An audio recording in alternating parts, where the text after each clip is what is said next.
Rajpur travels terminal पे उतर रहे हैं।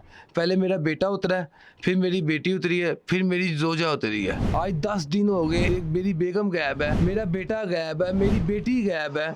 10 दिन हो गए हैं तो अभी भी कुछ नहीं बना। गरीबों के लिए तो कैमरे नहीं है, ये बाअसर लोगों के लिए हैं। इसी बात की तो मुझे समझ नहीं आ रही कि वो ठोकर पे क्यों उतरी है। तुमने उससे क्यों राब्ता किया अपनी भाभी के साथ? कोई बात थी, कोई चीज थी तो तुम मुझसे राब्ता करते। नहीं तो उनके पास उनका नंबर कैसे गया? कि मुझे जहाँ तक शक है ना, ये ऐमन जो है अब मेरे से होती थी व्हाट्सएप पे, मेरे से, उनसे नहीं होती थी, मेरे से होती थी, मैं करता था कॉल। उस कज़न से उसके उस टाइम 2 मरतबा उससे फ़ोन पर बात हुई है। ये इसके कजन की वजह से लड़ाई झगड़ा था कि इसके साथ राब्ता मत रखो, कोई भाई नहीं बनता। कौन सा ऐसा बाप जालिम मुझे भी दिखाओ ना जो अपने बीवी बच्चों को गैप करके एफआईआर भी कटवा दे, उनको मीडिया पे भी मशहूर कर दे। कौन सा ऐसा बाप है? अस्सलाम वालेकुम नाज़रीन, मैं आपका होस्ट आना नवीद और आप देख रहे हैं न्यूज़ 1 डिजिटल। नाज़रीन, बड़ों से एक मिसाल सुनी थी कि गरीब की जोरू और सबकी भाभी। इस मुल्क के हर गरीब के साथ यही मामला है।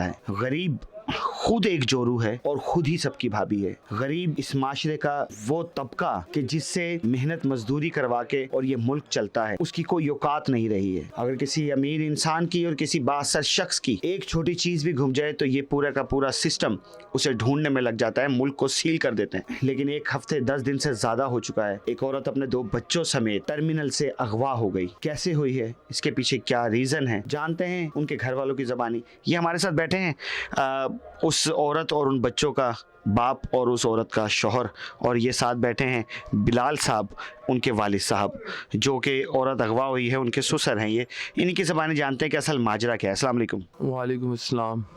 जी बिलाल भाई, क्या स्टोरी है, क्या हुआ है? स्टोरी ये है कि मेरी बेगम पिछले हफ्ते मंगल वाले दिन 10 बजे चिचावतीन से रवाना हुई है। मेरी सास ने और उसकी सिस्टर ने उसको बस में बिठाया है। वहाँ से रवाना हुई है। वो रास्ते में थी, मेरा उससे रब्ता हुआ। मैंने उससे पूछा किधर पहुँची हो खैर से। उसने मुझे बोला कि मैं ठोकर पहुँचने वाली हूँ। तो मैंने उसके ठोकर पहुँचने वाली अड्डे पे लेने आ जाओ। कि मैंने उससे बोला कि तुम वहाँ से रिक्शा करवाना, अड्डे से रिक्शा करवाना और घर पे आ जाना। आपको करीब अड्डा कौन सा पड़ता था? मुझे करीब हमाम में जो अड्डा करीब पड़ता है वो यतीम खाना है। तो वो फिर ठोकर पे क्यों उतरी? इसी बात की तो मुझे समझ नहीं आ रही कि वो ठोकर पे क्यों उतरी है, किस बात से उतरी है, किस वजह से उतरी है। आपने उन्होंने क्यों नहीं कहा कि आप यतीम खाना उतरो, आप ठोकर ना उतरो? मुझे उसने ये नहीं बताया कि मैंने कौन से अड्डे पे उतरना। मुझे सिर्फ उसने ये, मेरे से इतनी सिर्फ बात हुई है कि मैं ठोकर पहुंचने वाली हूँ। ना मैंने उससे पूछा है कौन से अड्डे पे उतरना है। मुझे थोड़ी पता है कि वो कौन सी गाड़ी पे बैठी है। वो तो ये सारी मालूमात के राजपुर ट्रैवल्स पे बैठी है। मुझे तो ये पता है कि वो फैसल मोटर्स पे आ रही है। ये मुझे बताएं कि आपको जब सीसीटीवी के ज़रिए जब आप उस तक पहुँचे हैं, सीसीटीवी में आपको क्या मिला है? सीसीटीवी में पहुंचा मैं पहले गया ठोकर पे। उन्होंने मुझे कुछ नहीं बताया।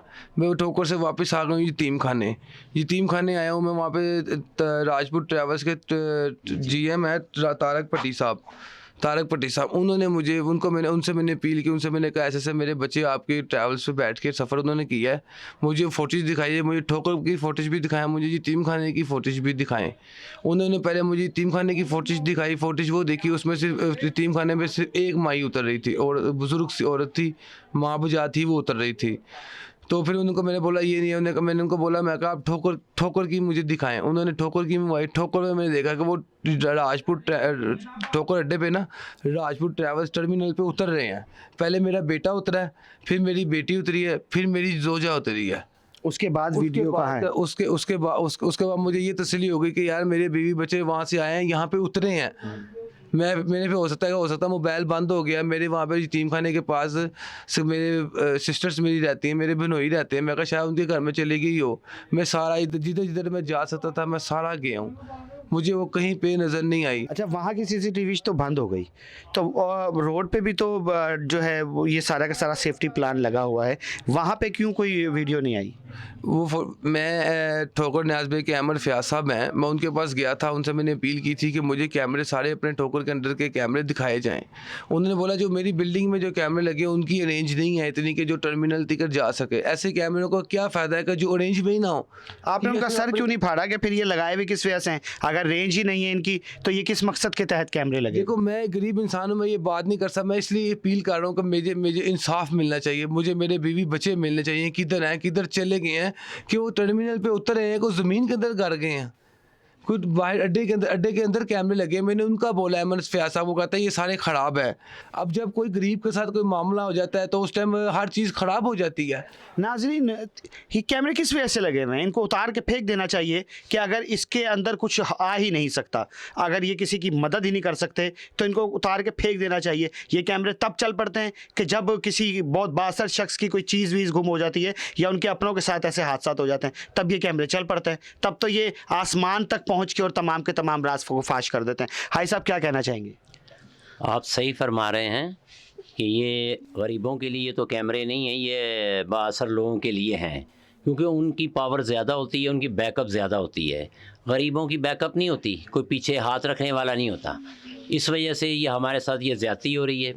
हमने वो अपना नियाज साहब हैं, सब इंस्पेक्टर चुंग इन्वेस्टिगेशन के, उन्होंने CDR मंगवाई है, वो आ गई है। उसके अंदर 4 मोबाइल नंबर आ रहे हैं, एक इसकी माँ का, ऐमन की माँ का, एक उसके शौहर का, 2 उनके कज़नों का।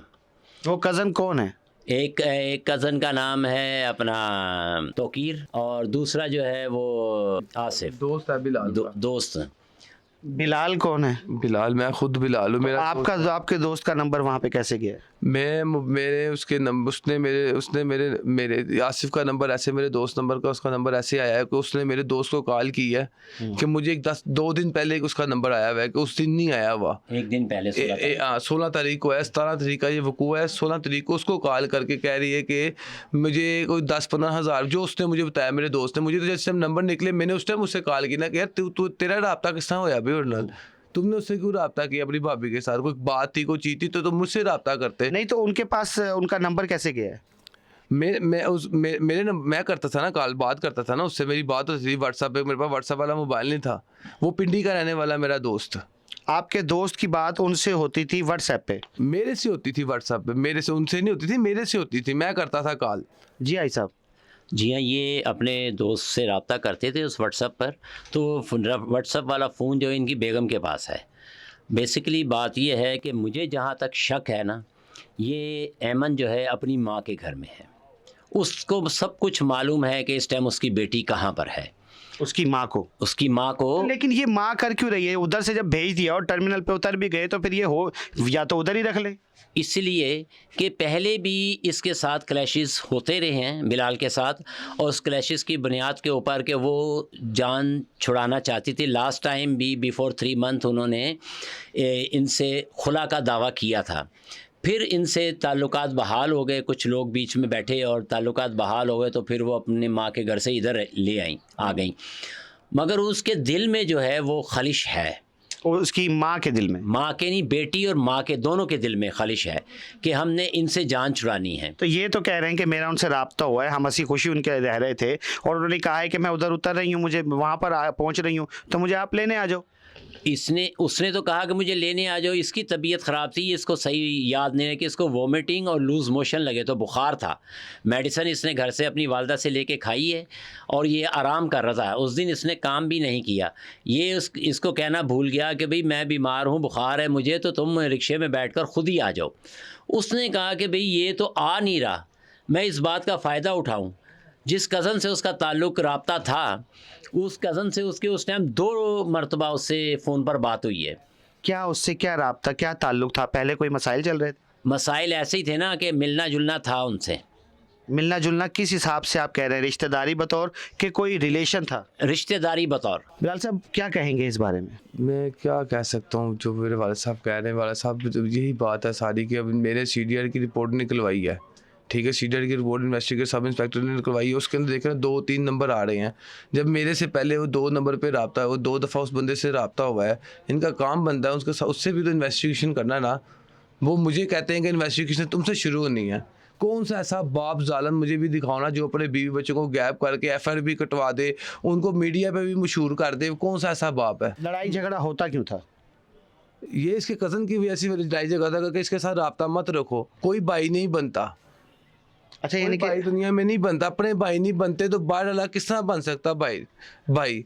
मैं फिर भी हर बात पे पर्दा डाल डाल के अपनी ज़िंदगी उसके साथ बसर कर रहा था मैं।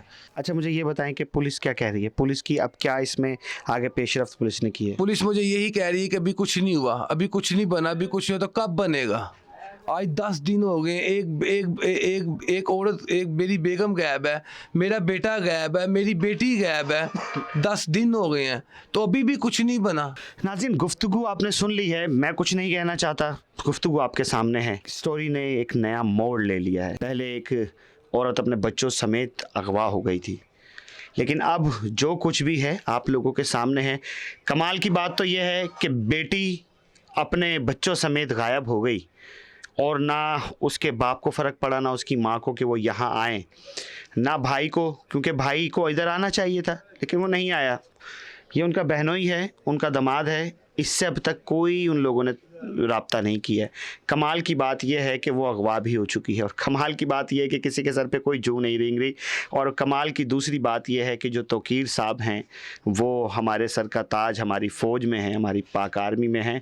खैर, कमेंट सेक्शन आपके पास है, अपनी राय का इजहार कीजिए। आपका एक शेयर, सिर्फ एक शेयर किसी की ज़िंदगी को बदल सकता है, किसी को इंसाफ दिला सकता है।